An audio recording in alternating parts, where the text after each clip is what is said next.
Bueno, yo creo que los matrimonios viven diferentes etapas, ¿verdad?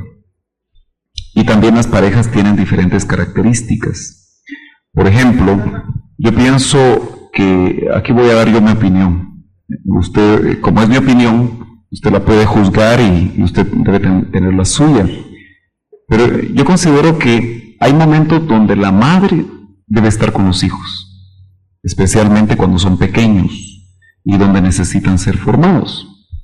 Quizá esta pueda ser la etapa más linda para una mujer que entiende el rol que le toca jugar, que incluso la Biblia nos dice que se salvará engendrando hijos, no de salvación, sino que está hablando en otro concepto. Me gusta el concepto que creo escuché en una ocasión, se realizará. Me gustó eso, engendrando hijos. Pero cuando pasan esas etapas, yo creo que ambos deben de platicar, y si surge la oportunidad que ella pueda desarrollarse en ciertos aspectos, ya sean ministeriales o seculares de trabajo, de común acuerdo, sin que eso signifique que la esposa descuide las funciones que le toca hacer según la palabra, y con el apoyo del esposo. Yo creo que el mayor problema de muchas mujeres es que no cuentan con el apoyo de su esposo, especialmente por los conceptos culturales que cada uno de nosotros tenemos. Imagínese usted precisamente en Estados Unidos, donde muchos de los varones saben lavar, saben planchar, saben hacer muchas cosas, precisamente porque la cultura misma los hace trabajar a ambos por el alto costo de la vida. Pues muchos latinoamericanos en Estados Unidos los hemos encontrado ahora que planchan, lavan, hacen muchas cosas, ¿verdad? Porque ella trabaja en un horario y él trabaja en otro, y muchos de ellos, eso sí es preocupante, ni se ven. Hoy precisamente encontré a un hermano que viene de Estados Unidos y que él tiene un turno de noche y su esposo uno de mañana. Yo no sé, yo le digo, ¿ya qué hora coincide? Imagínense qué difícil, ¿no? Pero el equilibrio para mí está, pienso yo, en que el esposo y la esposa no descuiden sus funciones de los principios bíblicos y que se pongan de acuerdo en cómo desarrollar las cosas. Por ejemplo, cuando los hijos, generalmente para las esposas que todos los hijos ya van a estudiar, un medio tiempo puede ser una solución donde ella puede ejercer una profesión o puede desarrollar un negocio. Porque fíjense que muchos de nosotros cuando hablamos si la mujer puede trabajar o no, se nos olvida Proverbios 31. Y si usted pone cuidado en Proverbios 31, esa mujer es una mujer tremenda, ¿verdad? Yo no sé cómo le daba tiempo a todo. Fíjense que mientras el esposo se sentaba con los ancianos a la puerta de la ciudad, qué rico, ¿verdad? Sentadito el hombre, ella hacía y deshacía. Si usted vuelve a leer Proverbios 31, se va a dar cuenta que la misma Biblia muestra alguna clase de equilibrio. Creo yo que cuando la mujer sale a trabajar, salvo que sea por necesidades económicas, y descuida su función maternal, debe de pedirle ese matrimonio al Señor que le provea lo suficiente al varón para que por lo menos durante ese tiempo la esposa pueda estar en casa. Ahora, termino con esto para poner el equilibrio. Pienso que es muy importante el hombre, cómo haga o cómo se desarrolle con su esposa para que la función de ella en casa sea gratificante o no. Yo creo que muchas veces se siente cargoso y tedioso. Yo me pongo a pensar que si nosotros tuviéramos que estar en una casa, planchando, lavando, haciendo comida todos los días, yo creo que nosotros tiraríamos la toalla, hermanos. Yo me aseguro que nosotros dejaríamos a la esposa tirada y nos iríamos, ¿verdad? ¿Por qué? Primero porque no estamos preparados para ese tipo de cosas, pero qué importante es que el esposo tome tiempo, dedique tiempo a la esposa, para que lo que hace en casa para ella sea gratificante. Amén. Yo creo que en esa sabiduría, así que no podemos decir cerrar la puerta y decir no se debe trabajar, porque hay muchas situaciones que yo creo que hay que manejarlas con cuidado, según sean los casos. Adelante. Amén. La pregunta es relacionada a lo importante que es el compromiso de servir en pareja, porque, bueno, primero quiero decir algo que a mí, pues, en lo particular me ha edificado estos temas, porque está involucrando a la familia completa al servicio de la iglesia, y ese es un compromiso que realmente no se había tocado anteriormente. Ahora, la pregunta es, en Proverbios dice, la mujer virtuosa edifica su casa, mas la necia con sus propias manos la destruye. Si la mujer virtuosa edifica la casa, quiere decir que la mujer tiene un papel individual para ejecutar en su hogar, hablando de lo que dice Proverbios, pero en otra parte de Proverbios dice, la mujer virtuosa es corona de su marido, mas la mujer mala es carcoma de sus huesos. La pregunta es, si una pareja no trabajan juntos, la mujer, la actitud de ella, como dice Proverbios, puede matar la visión de un hombre, y ¿significa eso carcomer los huesos del hombre? Bueno, también eso tenemos que verlo despacio. Generalmente, cuando un varón tiene un llamado y la esposa de alguna forma puede ser estorbo de ese llamado, hay que ser muy cuidadoso cuando es estorbo y cuando no. Porque muchas veces la esposa puede ser usada por Dios para equilibrar al esposo y para poder decirle, bueno, ¿por qué no esperas en Dios esto y aquello? Pero el varón debe de discernir.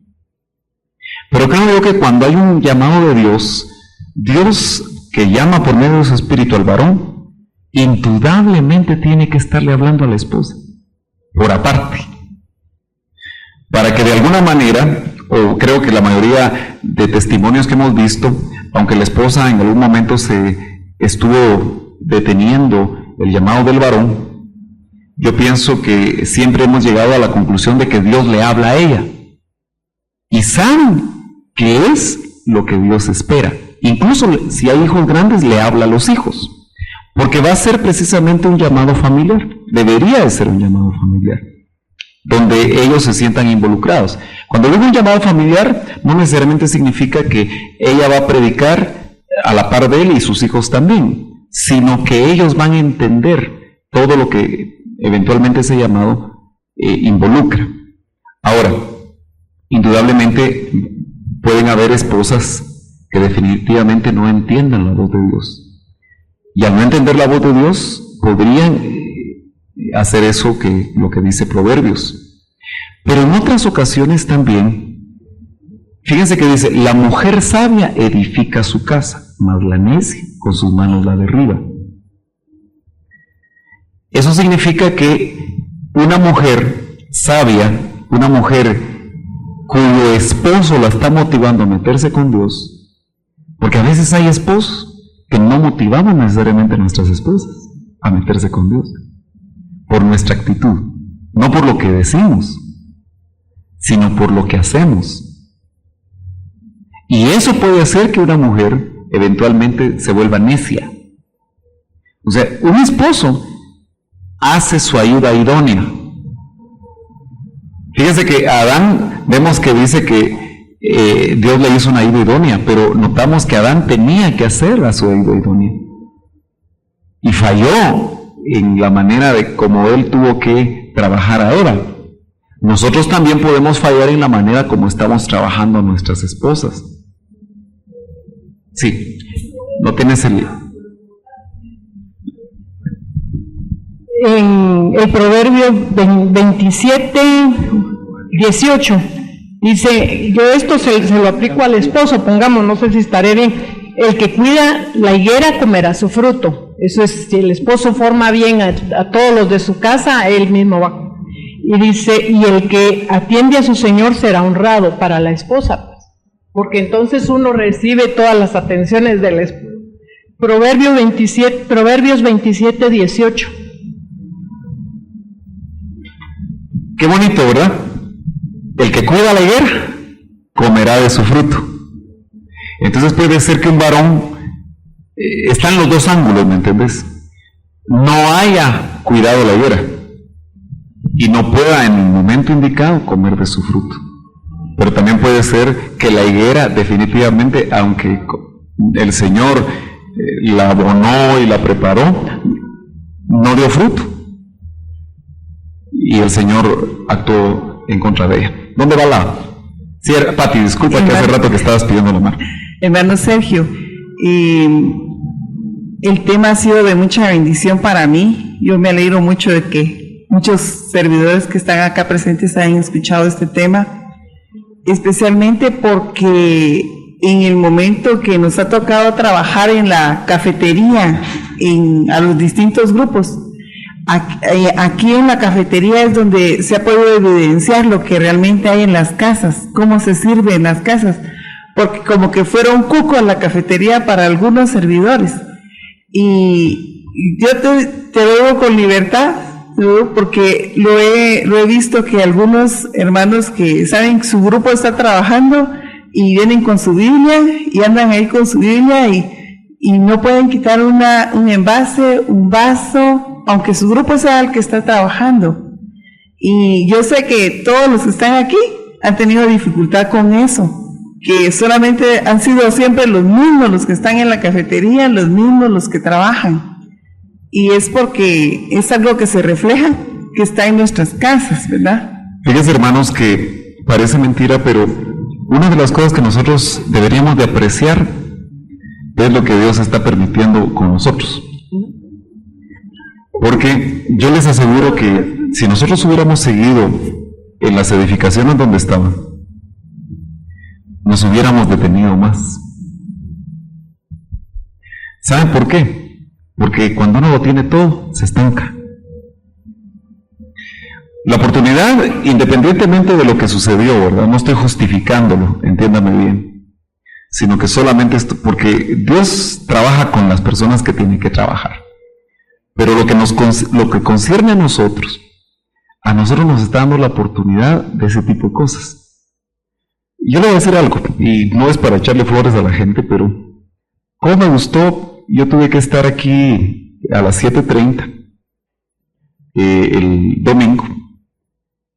Y bueno, después de la actividad que trabajamos con los matrimonios jóvenes, que fue una actividad muy bonita, me fui a desayunar.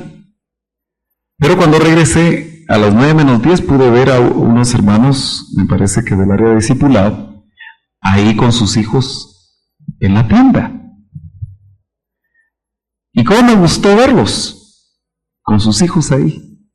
Porque vi que era una gran oportunidad de parte de Dios para que ellos le mostraran a sus hijos lo que significa servir. Tal vez en actividades muy seculares, muy sencillas de vender un Tortrix, pero yo les aseguro que muchos de nosotros no encontraríamos en eso edificación, por los conceptos que manejamos. Cuando en realidad esa actitud de servicio que se nota en mover un envase, en esto, en aquello. Fíjese que incluso uno nota cómo dejan el salón los hermanos, que indica su falta de vocación de servicio. Se toman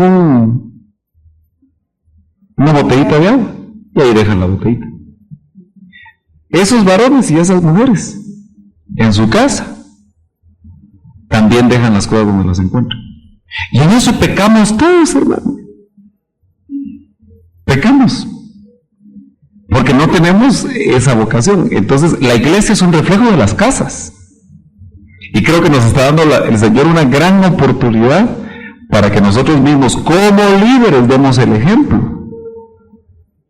Amén. Amén. Bueno, por allá. Solo voy a terminar.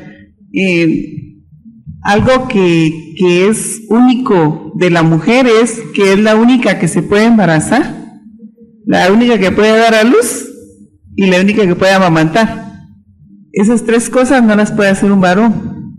Y ahí lo demás lo puede hacer el varón. Tener por seguro que no lo queremos.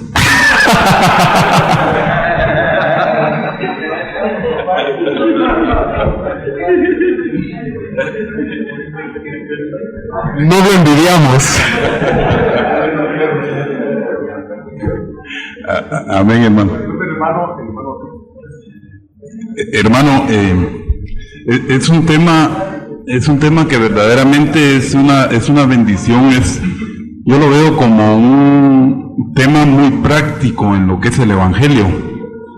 Me preguntaba hace un momento si no hubiera sido, indudablemente creo que también es un tema profundamente devocional.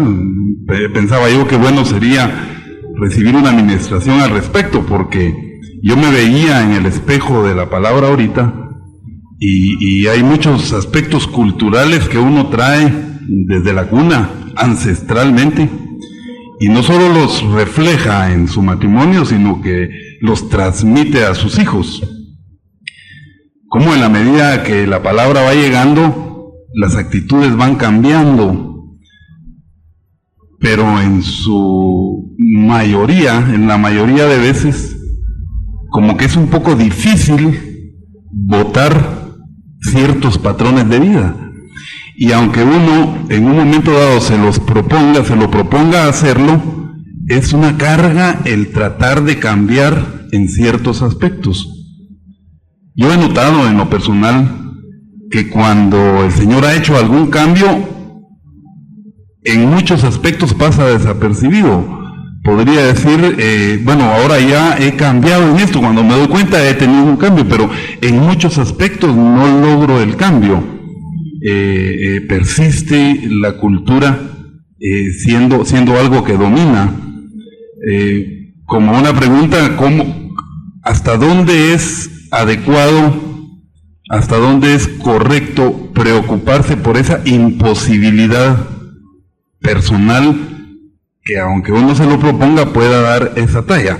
¿Hasta qué momento puede uno esperar que el Señor vaya haciendo el cambio tan poco perceptible que se va dando? Porque las actitudes es difícil manejarlas y continúo cuando... Yo creo que esto es un proceso y no es un proceso de varita mágica. O sea, no es un acto, ¿verdad? No nos van a poner... Por eso algunos muchas veces esperan que en una administración todo cambie. Y esa es la mayor equivocación que usted puede tener. A muchos les ha costado años decidirse una vez ministrarse. Y cuando se ministra, llenaron tanta de expectativa la administración, que como no pasó nada, según ellos, porque solo empezó un proceso, se desaniman. Pero realmente es un proceso que yo creo que puede durar toda la vida. Claro, esperamos que hayan ciertas cosas donde nosotros verdaderamente veamos cambios. Yo creo que lo más importante aquí es la renovación de la mente. Lo que tú piensas, eso eres. Entonces, por ejemplo, tenemos que ser honestos. Para muchos estos conceptos chocaron. Yo lo percibí, chocó. ¿Por qué? Porque es normal. Porque yo voy a chocar con lo que culturalmente he creído toda mi vida. Pero el siguiente paso, la siguiente vez que yo medite sobre esto o oiga sobre esto, me va a chocar menos. Y todavía ahí no estamos hablando de cambios. Porque apenas lo voy a estar entendiendo hasta que en un momento dado se me haga luz. Se me revela a mí. Y yo entiendo qué es lo que verdaderamente quiere decir la Biblia respecto a esto. Cuando yo lo entiendo, ahí se empieza a dar el proceso de renovación, porque pasa algo. Fíjense que a nosotros se nos ha olvidado que dentro del proceso de renovación del alma existe lo que en griego es el fronema. Y yo veo el fronema como un banco de datos. donde en cada uno de estos el A, el B y el C pueden ser conceptos que tú aprendiste desde niño, por cultura, por la vana manera de vivir de los padres. Pero hay un fronema de la carne, que uno lo ve en Romanos 8, y un fronema del espíritu. Está el fronema del espíritu. Entonces, ¿qué es eso? Es otro tablero igual. Es para ejemplificárselo, ¿verdad? Exactamente igual. Porque dice el fronema de la carne y el fronema del espíritu. Entonces hay un equivalente A aquí, donde aquí está el concepto de Dios, la idea de Dios frente a esa situación. Por ejemplo, machismo. Y aquí está el fronema de la carne, lo que heredamos. Que esto desaloje a esto es el trabajo de renovación de la mente.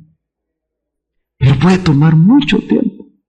Entonces, cuando la palabra a mí, que es la palabra rema, no la palabra logos, porque lo único que transforma aquí es rema, porque rema es la palabra que yo necesito en la necesidad actual, lo que a mí me va a producir la fe para transformarme. Cuando eso se da, es un impacto que puede ser que a uno aquí hayas impactado sobre una cosa, otro en otra cosa, y entonces elimina el concepto del mundo y pone el concepto de Dios. Nunca debe de quedarse esto vacío, porque es peligrosísimo. Por eso las religiones orientales dicen, deje la mente en blanco. Ahí entran demonios. Ahí entran pensamientos demoníacos.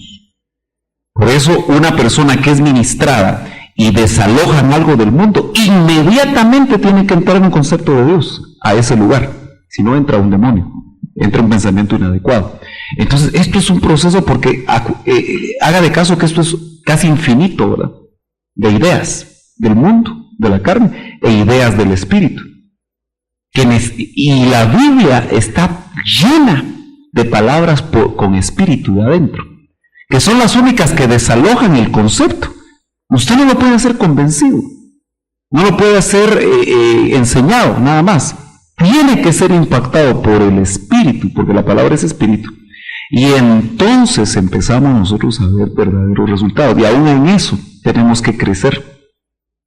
Porque yo puedo creer que entender lo que es la palabra siervo y estar dispuesto, pero me debo de desarrollar en la práctica de lo que es ser un siervo.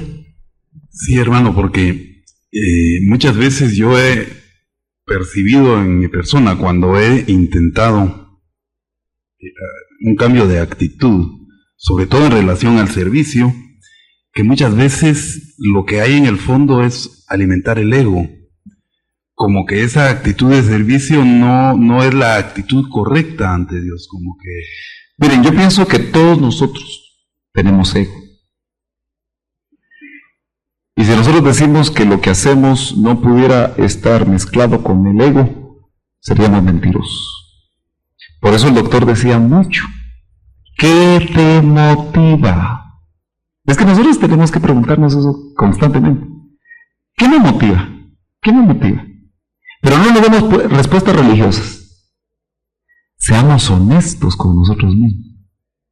Si a mí me motiva tener un puesto, dejámoselo a Dios. Señor, discúlpame, pero eso es lo que me motiva a mí. Y quítame eso, Señor, porque no está bien. Pero por lo menos estoy siendo honesto con Dios. Aunque no sea honesto con el hombre.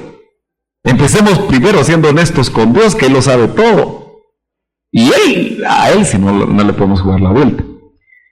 Y Él puede operar milagros internos.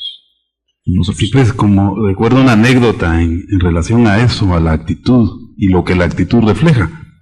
Con lo que tú decías de los coreanos que la esposa va atrás.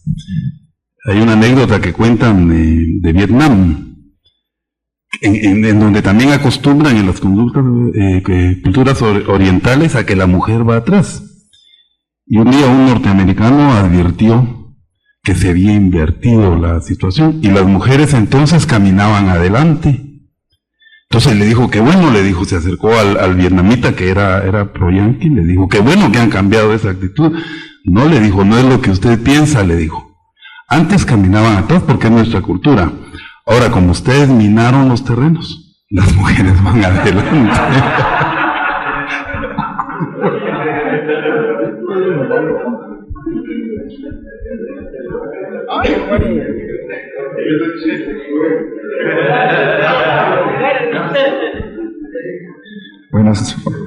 Buenas noches, hermanos. Tengo muchos años de estar en la misión y de veras que temas como este se tocan muy poco, así como se está tocando ahora con tanto detalle, hermano. Así es que lo considero de mucho valor, una joya de tema y de estudio. Creo que hay que profundizar más todavía.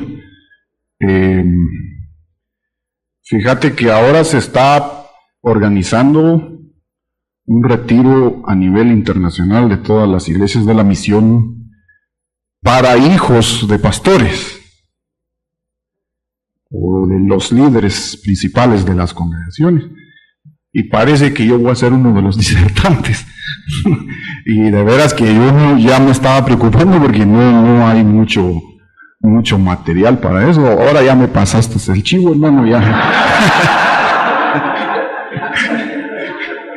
Pero hermano, tal vez me va a ayudar mucho, hermano. Siempre que se habla de estos temas o que se habló de estos temas, se manejó aquella tabla o escala de valores en sentido de prioridad de una persona hacia los puntos de Dios, familia, iglesia. Y creo que nunca nos hemos puesto de acuerdo. No sé si tú me podrías ayudar ahora. ¿Cómo va la escala de valores de prioridad en estos 3 puntos? Creo que ayudaría mucho a tener otra panorámica. Yo creo que en eso sí estamos de acuerdo. Dios va primero. Amén. En la escala de valor. Yo creo que la número 2 es donde no hay mucho acuerdo. ¿Es la iglesia o es la familia o es el hogar? Yo te voy a dar mi opinión. Para mí Dios es primero y lo segundo la familia.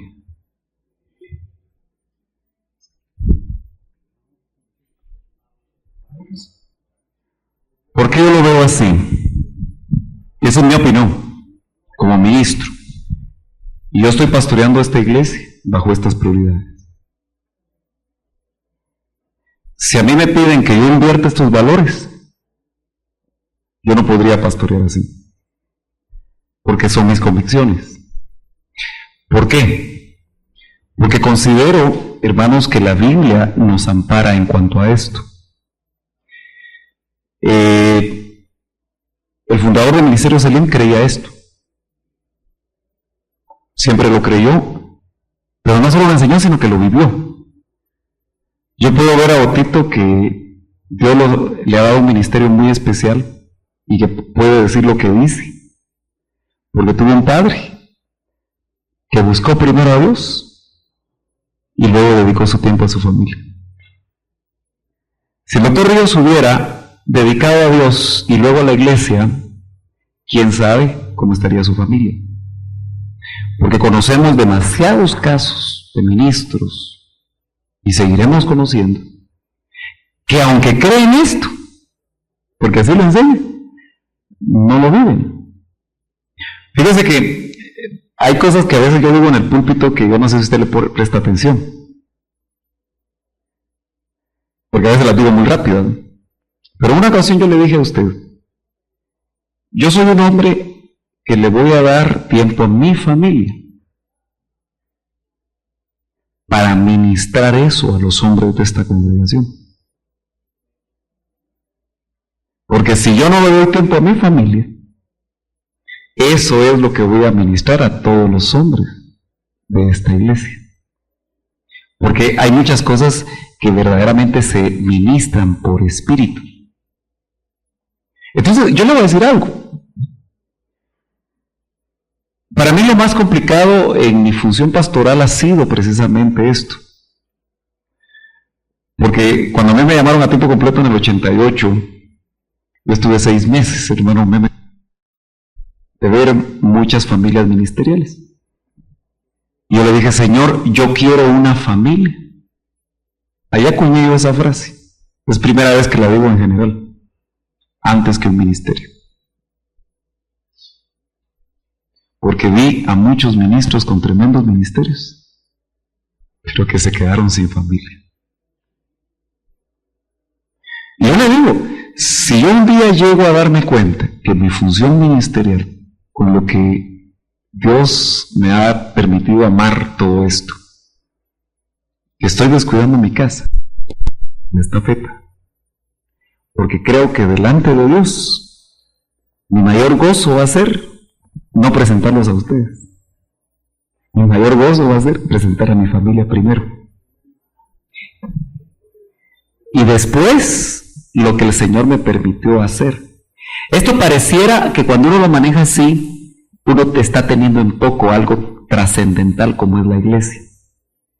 Pero ¿sabe qué sucede? La Biblia a nosotros de una vez nos dice, el que no gobierna bien su casa, y ese gobierno no es esto, es cuidado. Porque ¿qué debería hacer un gobierno en una nación? Proveer, bienestar, proteger. Eso es lo que debe hacer un gobierno, no lo que nuestros gobiernos hacen ahora. Entonces cuando dice, el que no gobierna bien su casa, no puede cuidar de la iglesia, dice. Cambia el griego ahí.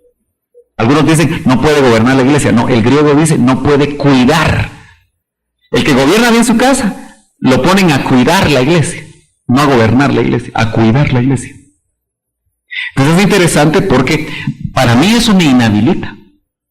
Si yo no cuido mi casa, como diría el doctor Ríos, él decía, si tú no cuidas la chalupa, y casi se te está hundiendo la chalupa, ¿cómo te vas a poner a dirigir un transatlántico? Decía él. Y es cierto, una iglesia es un transatlántico en comparación a una familia. Imagínese usted, en esta iglesia hay como unas 600 familias. Si yo descuido la mía, por cuidar 600, al final estoy descuidando las 600 y la mía.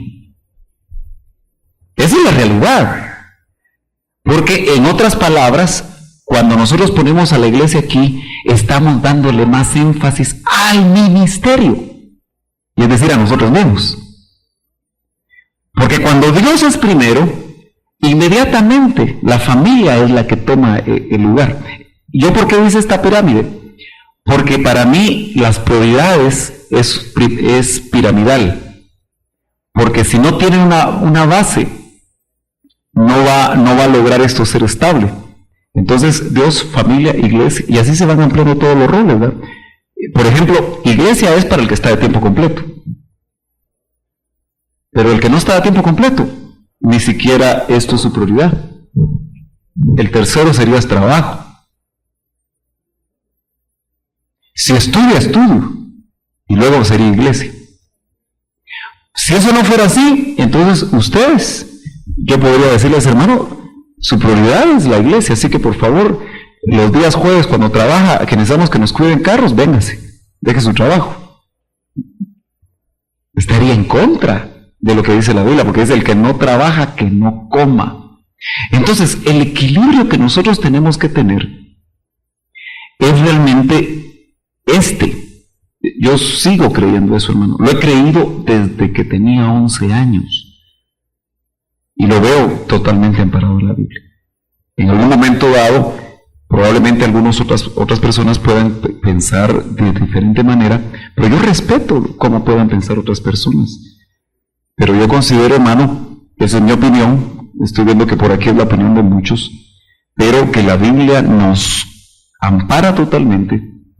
Si tú descuidas tu casa, ahora eso no significa que la familia, termino con esto, no significa que yo por mi familia voy a dejar de trabajar en la iglesia. No, eso significa que mi rol en la familia me va a permitir a mí jugar adecuadamente mi trabajo. Mire, ¿por qué hay muchos esposos que adulteran pastores? ¿Por qué hay pastores que adulteran? ¿No se ha puesto a pensar realmente en eso? Eso es un mal terrible en toda la iglesia cristiana. ¿Por qué? Porque el ministerio los alejó de su esposa. Esa es la verdad. ¿Por Porque dejaron de amar a sus esposas, porque dejaron de salir con ellas. Están más interesados en ministrar mujeres que en ministrar a su esposa. Están más interesados en que las señoritas de la iglesia lo vean y se les caiga la baba, porque tristemente hay pastores así. Porque descuidaron su relación con su esposa. Y ahorita estoy armando un montón de fotos que quiero poner en mi escritorio que no voy a poder poner porque donde usted va a ver a mi familia ahí. O sea, lo que a mí me interesa es eso, en prioridad. Claro, yo creo que el que tiene una buena relación con Dios, las cosas caen de su peso. El que no tiene una buena relación con Dios, ¿sabe por qué? Para mí, el que le da segundo lugar al ministerio, no es porque Dios sea su primer lugar, sino que en realidad su primer lugar es el ministerio. ¿Perdón? Sí, o sea, su ministerio y él, ¿verdad? Porque es que realmente el ministerio es el reflejo de nosotros. Entonces en eso, yo no sé, usted puede tener sus propias ideas, pero mi concepto, hermano Tito, es ese. Hermano Carlos. Había uno aquí, permíteme antes. Sí, Sergio, hay algo bien interesante que marcaste bien, es el equilibrio. Porque en algunos casos cuando se da un tema así y no se da el equilibrio, la mujer agarra para aquel lado y el hombre regresa al plano de la mujer. Yo recuerdo hace unos años cuando se habló de eso y fuimos a una iglesia y un hermano muy sorprendido me dice, mira, están enseñando que ahora yo tengo que quedarme con delantal en mi casa y mi mujer se tiene que ir a trabajar. Y para mí me pareció muy, muy exagerado. Pero lo que pasa es que el hermano que fue a enseñar eso se acababa de jubilar y entonces le dice, le enseñó a la oficialidad de esta manera, le dice, mire, ahora yo ya estoy bien restaurado y mi familia también, porque ahora yo plancho la ropa en mi casa, ahora yo la lavo. Entonces, de alguna manera, cuando no hay equilibrio, la mujer el hombre se puede esconder en las tareas de la casa para no hacer algo que es su responsabilidad, y la mujer se puede esconder en el trabajo para no hacer algo que a ella que le debe de gustar, que es atender su casa. La Biblia dice que la mujer sea mujer de su casa, no dice que el hombre sea hombre de su casa. El hombre tiene que ser hombre de su familia y la mujer es mujer de su casa. Porque al darse esos temas, como que tiende a suceder eso, ¿verdad? De que se empieza a hablar que el hombre tiene que hacer mucho. Sí, por esa razón yo hice mucho énfasis en que cuando hablé del esposo siervo, hablé de actitud. Porque la actitud puede estar, mire, para mí, ¿sabe qué es la actitud? Es una semilla. Si por ejemplo tú tienes la actitud de siervo, en la iglesia vas a ser siervo, en casa vas a ser siervo, en el trabajo vas a ser siervo, donde vayas vas a ser siervo. Porque cuando tú tienes la actitud y estás con una mujer hacendosa, probablemente no tengas que hacer mucho.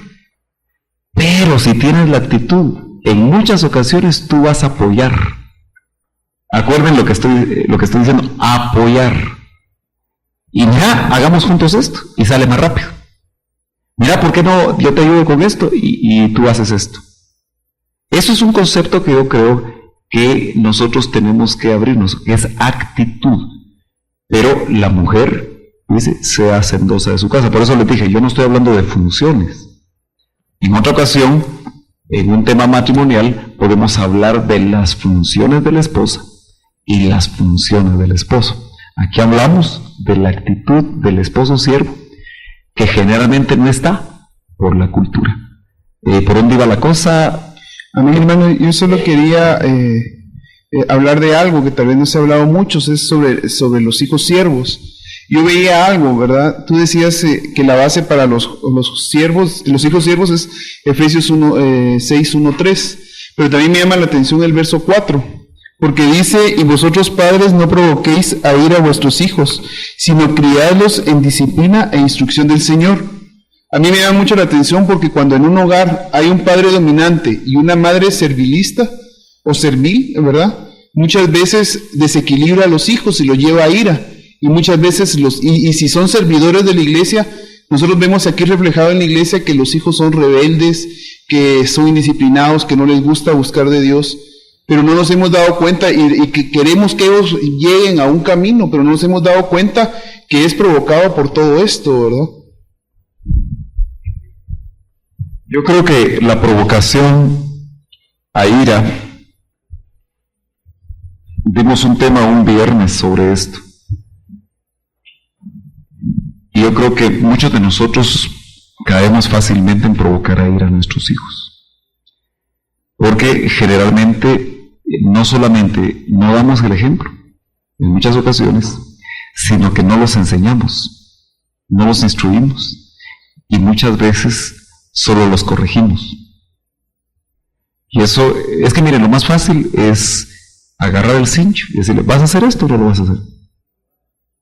O la vara. Porque es más rápido. Pero si nosotros nos sentamos antes con ellos y les decimos, los instruimos, y claro, deberíamos de sentarnos desde que son pequeños. El problema es hasta que nos sentamos cuando ya tienen 15 años y vemos el resultado del fruto, de lo que sembramos. Y ahí la cosa se nos complica, ¿verdad? Pero indudablemente que yo creo que cuando hablé del ejemplo de los padres, porque un esposo siervo, precisamente por su mentalidad, va a enseñar, va a educar, va a guiar, va a dirigir y no va a provocar a ira, por su actitud de siervo. Y una mujer sierva, una esposa sierva, también su actitud va a ser propicia a que los hijos no sean provocados a ira. Ahora, no estamos hablando de esposos perfectos. Usted, por favor, no se vaya a ir con el concepto de que, porque eso lo puede aprovechar el enemigo. Como decía el hermano Papa, ¿verdad? ¿Hasta qué punto nosotros nos podemos sentir cargados por no cambiar? Yo creo que nosotros tenemos que reconocer, lo importante yo creo que es que reconozcamos delante de Dios cómo estamos. Señor, caminé 1 milímetro. Me faltan como 100 metros, pero ya caminé 1 milímetro, Señor, ayúdame, porque quiero ir un poquito más rápido. Entonces, acuérdense que el enemigo trae condenación, pero el Señor trae convicción de pecado. O sea, si hay una situación, la convicción de pecado siempre nos guía al arrepentimiento. En cambio, el enemigo trae condenación. Y cuando nosotros nos sentimos condenados, no avanzamos ni para un lado ni para otro, y solo se vuelve una espiral descendente. Y cada vez estamos peor, Porque el enemigo eso es lo que hace, ¿verdad? Trasladar condenación. Bueno, ya vamos terminando. Sí, me llamaba la atención el orden de esto de Dios, familia e iglesia en relación al triángulo. Sí. Y sabemos de que, digamos, el triángulo geométricamente, el triángulo equilátero geométricamente, es la estructura menos deformable, es la más estable. Entonces, ¿por qué no cambiar, digamos, ese orden pensando en que la base es más amplia sobre la cual se va a sostener lo demás? Y poniendo a Dios en la base, porque sería nuestra base. La familia estaría en medio. Y todo esto sustentaría la iglesia, porque la iglesia es producto de las familias que la integran, ¿va? Como una sociedad. Tal vez yo lo hacía por el hecho de que cada uno de estos son roles cada vez más amplios, ¿me entiendes? Pero tiene razón en el sentido de que la base que nosotros podemos, para que sea la pirámide sustentada, tendría que ser Dios aquí. Pero aquí lo hago yo por los roles diferentes, porque Dios es uno, ¿no? Entonces, y lo tenemos en el punto más alto. Sí, tal vez en esta ocasión no lo voy a hacer porque aquí lo que estamos viendo es la prioridad de lo más importante. Aquí estamos de lo más a lo menos. Si lo cambiamos, alguien lo puede entender mal y puede pensar que estamos dejando de último a Dios. Tal vez, si quieren, lo quitamos. Tal vez lo que podemos hacer es esto, miren, mejor pongamos números. Solo es lo que me interesa a mí de dejar el concepto. Pongamos prioridades 1, 2, 3, 4 y luego las demás, ¿verdad? Que podrían venir acá. Solo me interesa enfatizar eso, para no entrar en lo del triángulo y hacerlo Si ustedes lo ven como la base, está bien poner a Dios ahí, si lo ven como la base. Pero si no lo ven así, si no les queda claro, mejor pensemos que la prioridad es Dios. Para muchos, Dios e iglesia es lo mismo, pero no es así. Tu relación con Dios no necesariamente es servicio. Hay personas que están en relación con Dios que no necesariamente están en un trabajo oficial de servicio. ¿Entienden? Entonces, iglesia es el ámbito donde nosotros desarrollamos muchas de las tareas que como tales, como miembros de la iglesia, nos toca hacer. Pero nuestra relación con Dios es nuestra intimidad, es realmente, y eso lamentablemente, aunque vimos la vida devocional del siervo, y ahí es donde nosotros tenemos que dar la prioridad a Dios. Hermano Mene. Solo muy corto con respecto a eso que dijo, es que el padre ¿cómo se dice? Se gozaba del hijo antes del servicio, se complacía del hijo antes del servicio y después del servicio. Sí, eso es algo lindo, ¿verdad? Saber que, no sé si lo vemos en Hebreos, ¿verdad? Porque dice que el Padre lo ungió más que a sus compañeros, con óleo de alegría, y todavía no había hecho nada. Aunque claro, nosotros podríamos pensar que aquí, en el plano tierra, ¿verdad? Porque sus salidas eran desde el principio. Pero como lo interesante es que el Verbo estaba con Dios, ¿verdad? Era Dios y estaba con Dios. En el momento de ser con Dios, intimidad y relación con Dios en base a nuestro servicio. Eso es un error garrafal. Por ejemplo, la gente que cuando hay cambios de oficialidad ya no siguen en su función, muchos se deprimen y se desvalorizan. Y no se dan cuenta que su relación con Dios no ha cambiado, que es la que debe enriquecer. O sea, tú no te debes de sentir valorizado por tener un privilegio. Tú te tienes que sentir valorizado, porque el que te valorizó murió en la cruz por ti. O sea, eso fue lo que te dio valor. ¿Me entiendes? Entonces, yo creo que eso es lo que nosotros tenemos que tener en el corazón. Por eso es tan importante tu relación con Dios. Pero eso se va a reflejar en tu familia. Se tiene que reflejar, porque el primer lugar, mire, la primera iglesia que nosotros tenemos es la familia. No por dónde, déle usted vuelta por donde quiera y se va a encontrar que el mayor tiempo que usted pasa y donde usted debe aplicar la palabra es con la familia. No es con los hermanos. Con los hermanos estamos 4 cultos a la semana, son 8 horas de convivencia. Y los que están a tiempo completo un poco más, pero la mayor convivencia. Imagínate, tu esposa está contigo 8 horas diarias, aunque estén durmiendo, pero está ahí a la par. Ella sabe si estás malito del estómago. Ella sabe si no te bañaste ese día o si fuiste a comer mucha comida con ajo. Te saca de la cama porque te está saliendo mucho humor a ajo, pero ella lo sabe todo. Entonces esa comunión es la primera donde tú y yo tenemos que aplicar la comunión con Dios, y luego los hijos, y luego la iglesia y todos los demás roles. Amén. Vamos a orar, vamos a pedirle al Señor que nos ayude. Sí, Jorgito, querías preguntar algo. Bueno, mientras ustedes se ponen de pie, hermano, pregunta. A mí, hermano, solo quería comentar, yo creo que el tema sí ha sido muy especial. Por ejemplo, en mi caso, mi esposa, ¿verdad?, es de otro país. También la cultura, en ese sentido, hemos tenido a veces que ver, pero yo lo que miraba es de que a veces lo que más nos cuesta es quitarnos la imagen que tuvimos, digamos, en el hogar. A veces Porque, por ejemplo, digamos, yo tuve una imagen en mi hogar con mis papás y mis hermanos, incluso ella me cuenta igual, ¿verdad?, con su familia, pero yo creo que a veces lo que a veces como hombres nos cuesta es quitarnos quizás la imagen, porque tal vez tuvimos una imagen que, como decíamos, de machismo, y a veces como que eso es lo que nos cuesta. Por ejemplo, yo sé que estoy empezando porque apenas vamos a cumplir 1 año de casados, pero lo que nos ha ayudado es que desde que empezamos, digamos, nos pusimos de acuerdo, como decíamos, un tema es un mutuo acuerdo, ¿verdad? Por ejemplo, hasta en las comidas, ellas no comen algo que nosotros comemos y ellos comen algo, entonces como que nos pusimos de acuerdo y dijimos, bueno, vamos a comer las dos cosas.